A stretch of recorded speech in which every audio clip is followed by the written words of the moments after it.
on the heartbeat of America. Hi, and thank you for stopping by. Tonight, I would like to talk to you about militia. What is it? Why is it necessary? And how come people do not feel that we should have one? Sorry about that. I had to take a second break. My eye was watering. It does that in the evenings when I wear glasses. Um, a well regulated militia, as pursuant to the Second Amendment in the Constitution, talks about a well regulated militia. A well regulated militia, people will say, back in the 16 and 1700s, because we did not have a national military, we had to rely on a militia. And now that we have a national military, we no longer need a militia, but that's not true. That is just not why we had militia. The founding fathers believed that when a militia was run by the people in the communities, they could keep the government in check. When the government decided they wanted to take over everything and be a big shot and start running things the way England did. So the power of the people was left into the hands of the people. Nowadays, people are I don't want to say self-centered, but today most people have their own lives to worry about, and to get an actual militia together would be very difficult. There would not be enough people that would be willing to be involved in a militia. You have a United States military, which under normal circumstances is okay, but it is still under the control of the United States government. State Guard and National Guard is also under federal law and state law. Yes, you have the police, but they can be brought under federal law as well. You have sheriffs and you have various other types of armed peacekeepers, but they can be brought underneath federal law as well, under federal control. A regulated militia is not something that could be controlled by the federal government. It was never meant to be. It was supposed to be a group of people that got together to defend their town or their small city and their state from a tyrannical government takeover. Now, I was on this website called Quora, and Quora basically somebody can ask a question and you answer the question, or people have answered the question. Now, the question was, why do states not have militias anymore? It should have said, why do towns towns and cities not have militias anymore? But a person replied to that question. Let's see here. Oh, I'm not going to say her name, just GD. GD, her first and last initial. It said here, they have National Guard units, state police officers, and in her state they have Texas Rangers, local police to keep the peace and deal with those who do not obey the laws of the state. If a state should need defending against foreign invasion, there are the Marines, Army, and Air Force that President could deploy. Militias were necessary when our country was formed because there was a good chance it would have to fight off foreign invaders, and armies was not adequate to fight immediately. The militias were tested in the War of 1812 when the English invaded to take back what they perceived as their property. They were forced into the army. They were folded into the army and were successful in besting the English once again. Well, she's partly right and she's mostly wrong. You have a militia which was meant to act totally separate of the federal government or state government for that matter, as a way to keep their freedom intact, to make sure that the power of the people stayed in the hands of the people. Just like when you have the Ninth Amendment, which doesn't really mean anything now, but it used to mean a whole lot. But the Ninth Amendment talks about the rights that are written down, such as the First Amendment, Second Amendment, and so on. And then you have rights that were not written down that are just as important, were considered the rights retained by the people. Like if I say I am a traveler, I have private property, which my automobile is private property. I want to take it from point A to point B. Nobody can stop me. And nobody can say that I need to have a driver's license because I am not a driver. I am a traveler, and that right is guaranteed under the life, liberty, and pursuit of happiness. I have the right to property, which is also happiness. They say the right to life, pursuit of happiness. But basically, the pursuit of happiness was the pursuit of property. And if I own an automobile, that makes it my property, and I am supposed to be able to take it anywhere I want. Now, there's going to be people that will say, yes, you can hook that automobile up to the back of a truck, and you can tow it anywhere you want. That's not the way it was supposed to be. And because that right was supposed to be a right that was retained by the citizens of the states, by the people, the federal government was supposed to say, oh, okay, it's a right.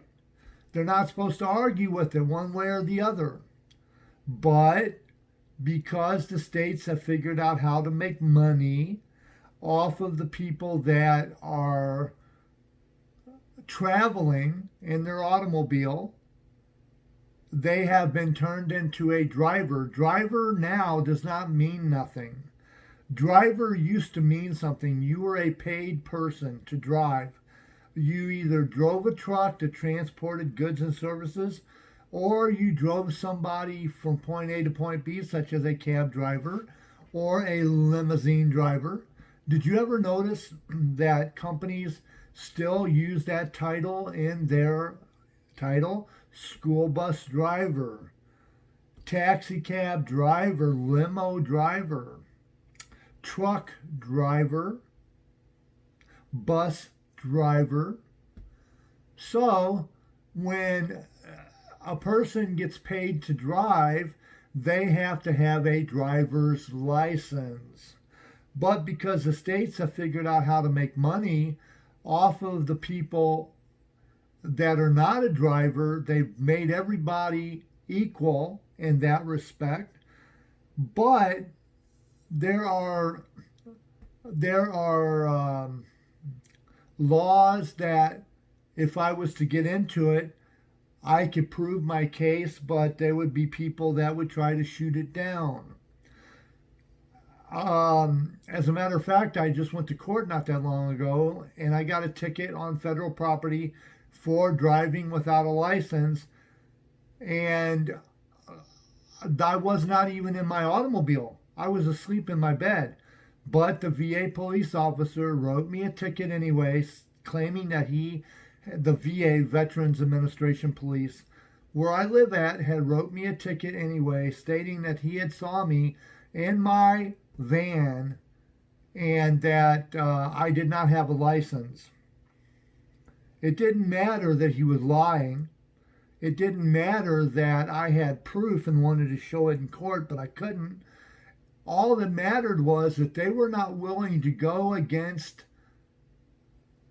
the official story, or they were not willing to go against the state's money making profit. Because let's face it, a driver's license costs how much? About $24, $25, depending on what state you're in. And if they get thousands of people a month, thousands and thousands a month that are getting driver's licenses, they are making lots and lots more money than if they were just taking the money from the people that were a driver, that drove a truck.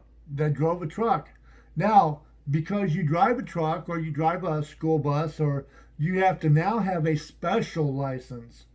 That's not just a driver's license. You have to have a special license now, an operator's license, I guess they call it. So, back to the militia thing. I got off on a tangent with the driving. But back on the militia thing, the United States government has taken the authority away from the citizens. They have taken the power. Basically, they've taken the wind out of our sails. If you ever heard that, that's the wind is out of our sails now.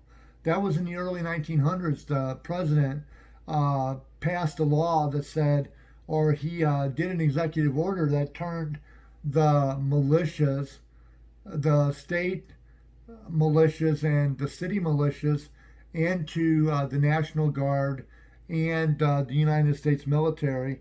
So therefore, we are not allowed to protect ourselves. And on top of that, if you are in a militia, they will paint you as a kook, and they will paint you as a bad guy, and that you're just stockpiling guns, and you're just trying to take over the government, and you're trying to destroy the American fabric of life, and so on.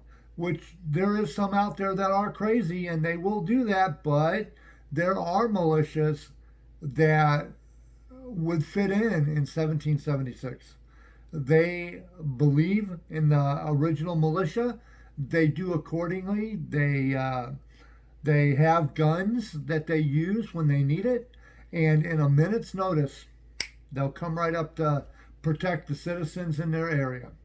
So, on that note, if you know of anybody that is in a militia, or you know anybody that has been part of a militia, or you may know a little more about this than I do, please put a comment below. I would really like to talk to you about it.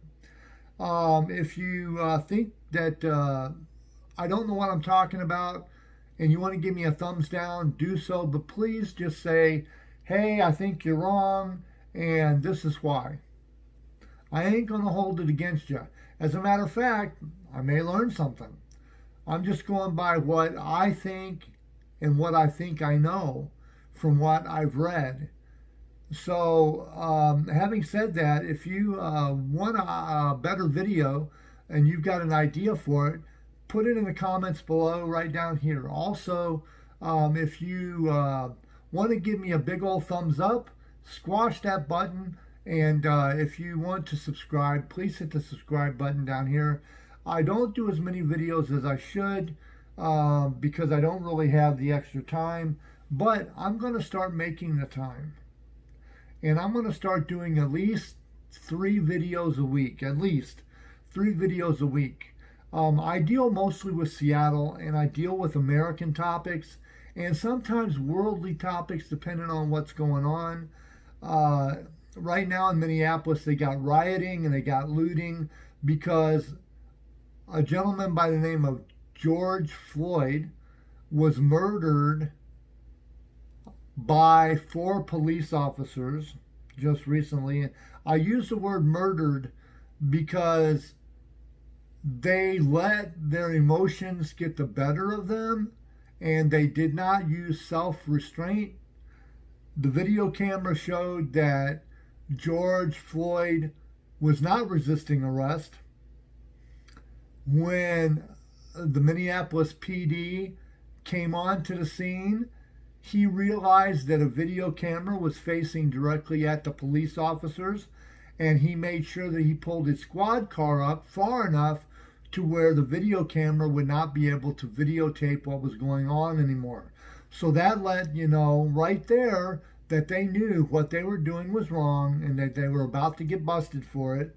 And they have been fired, but that's not good enough. I don't condone looting and rioting, but sometimes, like Thomas Jefferson said, sometimes the American people have to let the government know that they have not forgotten how to riot, when to riot, and why to riot. Sometimes you got to let the American government realize that, hey, the power's with us, buddy. We put you in office to do our bidding, not do your bidding or do what you think we want. So, having said that, I'm going to let you go. Have a good night, America, and all points beyond.